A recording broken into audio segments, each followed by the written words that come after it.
What in the world happened to Johnny Hendricks? How did a man who once struck fear into the hearts of his opponents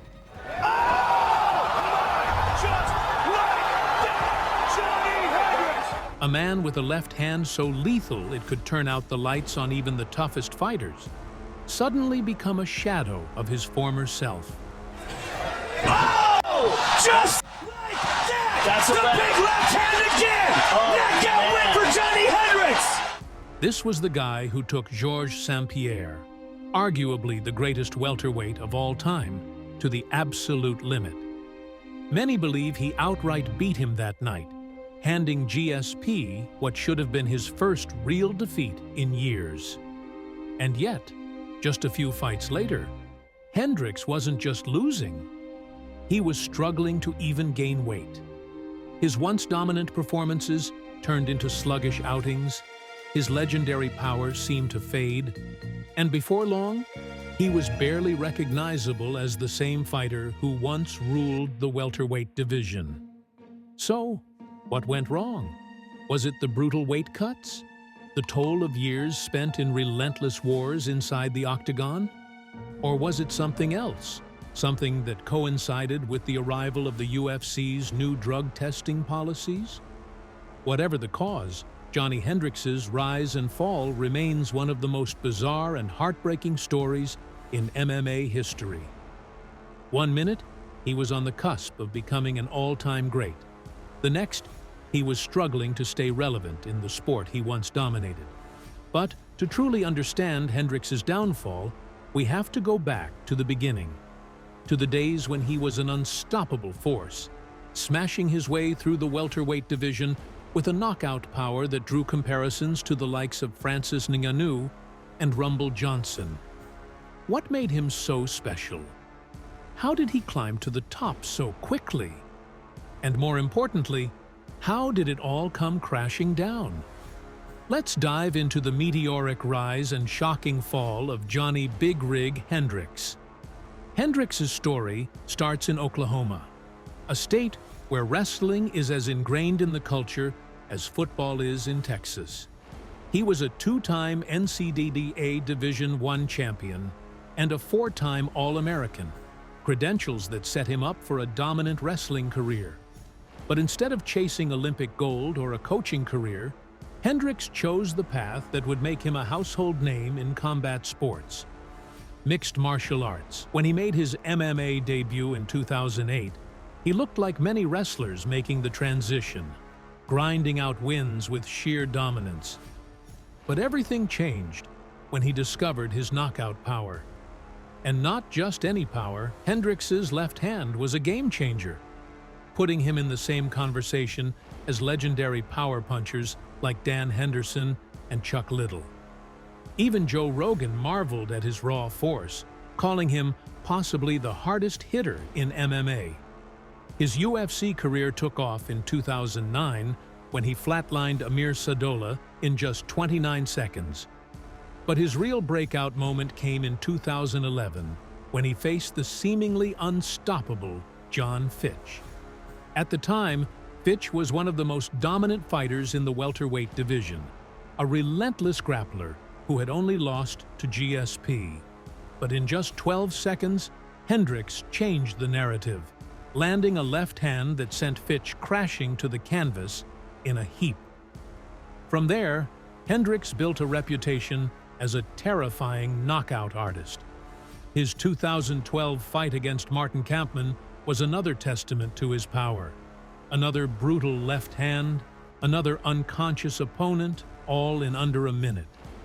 By the time he was lined up for a title shot against Georges St-Pierre at UFC 167, Hendricks was riding a wave of momentum. Fans believed he was the guy to finally dethrone GSP. That fight, however, would go down as one of the most controversial decisions in UFC history.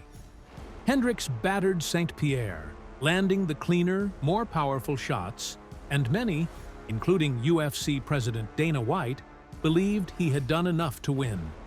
But when the scorecards were read, GSP retained his title via split decision. The MMA world erupted. The outrage was so intense that even St. Pierre himself admitted he had taken serious damage and needed time away from the sport. That night, Hendricks walked away without the belt, but with a reputation as the uncrowned champion. When GSP vacated the belt and left the sport, Hendricks got his shot at redemption, facing Robbie Lawler for the vacant welterweight title. It was an absolute war. Both men absorbed brutal shots, and Hendricks ultimately edged out a decision victory to finally claim UFC gold.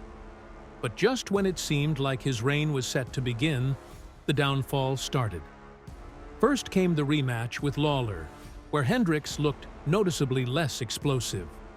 Lawler outworked him in the later rounds and took the title. Then, the real struggles began. Hendricks's battles weren't just in the cage anymore. They were against the scale. The once ripped welterweight began missing weight repeatedly, struggling to make 170 pounds. Even when he moved up to middleweight, his performance suffered. His last few fights were a shadow of his former self. He was slower, his power had faded, and he looked drained. His final UFC fight against Paulo Costa in 2017 was a brutal beatdown, a stark contrast to Johnny Hendricks, who had once knocked out elite contenders with ease. And then there was the elephant in the room, USADA. The UFC's strict drug testing program had kicked in around the time Hendricks' decline began. Speculation ran rampant. Had the new testing policies played a role in his rapid fall? While Hendricks never failed a drug test, his sudden physical transformation and dip in performance fueled endless debates. Whether it was weight issues, wear and tear, or something else, one thing is clear: Johnny Hendricks' career is one of the most dramatic rises and falls in MMA history. From nearly dethroning a legend to struggling to make weight and being unceremoniously cut from the UFC, his story is a cautionary tale of how quickly things can change in the fight game. But one thing remains undeniable. At his peak, Johnny Hendricks was one of the most dangerous men on the planet. He wasn't just winning fights.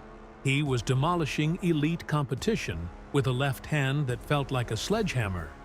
His knockout of John Fitch in mere seconds sent shockwaves through the welterweight division. His war with Carlos Condit proved he had the heart of a champion. And then came that unforgettable night in 2013. A night when he stood toe-to-toe with the greatest welterweight of all time, Georges St. Pierre, and made him question everything. For 5 grueling rounds, Hendricks unleashed hell, battering GSP in ways no one had ever seen before. The damage on St. Pierre's face told the story of a man who had been in the fight of his life. Many fans, fighters, and analysts still believe Hendricks should have walked away with the belt that night. But instead of reaching the pinnacle of the sport, his career took a shocking turn. What happened behind the scenes? Was it the brutal weight cuts, the evolution of drug testing, a loss of motivation after missing out on UFC gold? The story of Johnny Hendricks is one of triumph, controversy, and an unexplainable downfall. But what do you think? Was he robbed against GSP? Could he have stayed on top if things had played out differently? Let us know in the comments below. And if you love deep dives into MMA's most fascinating rises and falls, make sure to like, subscribe, and hit the notification bell so you never miss a video.